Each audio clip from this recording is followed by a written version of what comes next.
Konnichiwa. Insert game ayokoso. I know my Japanese is terrible, but what's not terrible is a Nintendo family computer.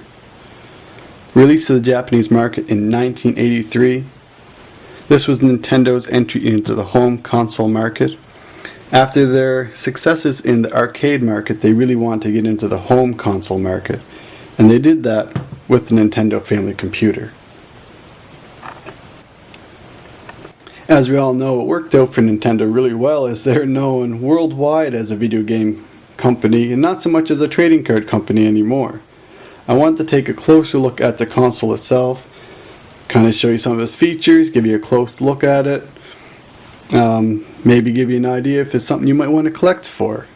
So let's take a closer look at it, shall we? Here you can see is the power button. It has an eject and a reset. The controller is actually set inside the console itself, which is a nice feature. I really do like that. And here is where you insert your game into the game slot, and it just has a plastic flap over it to keep the dust out.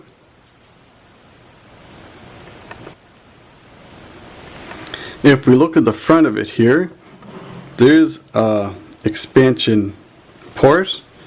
They use this for a keyboard, for 3D glasses, and even an extra controller, which I actually have here. And you just take it and plug it into the port just like that, and you can use your extra controller, which is really nice if when your other controller is broke, as they are tethered right to the system. So if one broke, you would have to actually take it apart and remove it from the board itself. It's not like our NES where you can just unplug it and interchange it with another controller. Take a look at the side here. It's your Player 1 controller.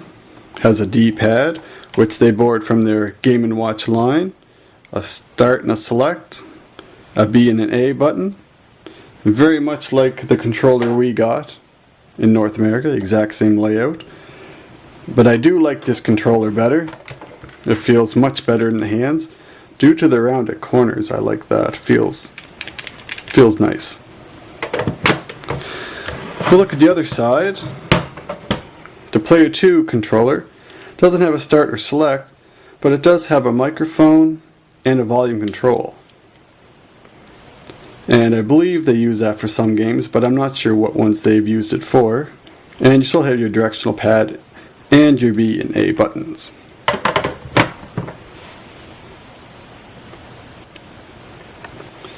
If we look at the back of the unit, here is where your power goes, your AC adapter, your TV and game switchers here, your channel 1 and channel 2, and this is where you'd hook in your RF. And pretty much not much going on back there.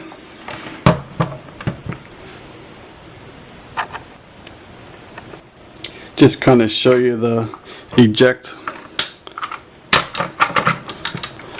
You just put your game in like that, and you just slide the eject up like this, and it would pop the game out for you. It was really not necessary, as you could just put the game in and pull it out yourself, but it is a nice little feature to have if you don't like to do that. And that's something we would see again on the Super Nintendo.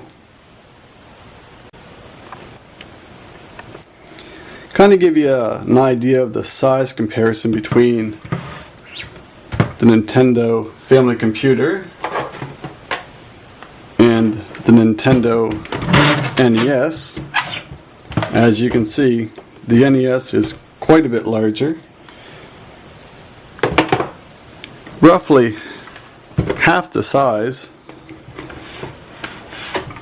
So it really is nice and small and compact. Kind of reminds me of a child's toy myself, but it's really nice. I like it a lot. As you can see, the games here themselves are kind of small compared to the games that we got. Let's see what one I have in here. As you can see, again, pretty much half the size.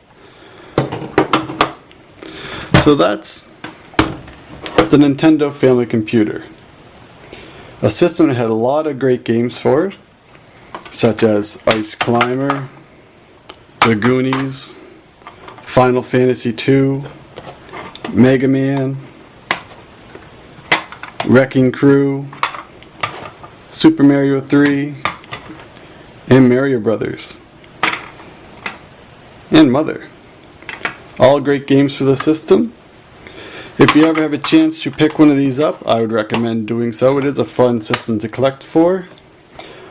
And that's my review of the Nintendo Family Computer. Hope you enjoyed it, and thanks for watching.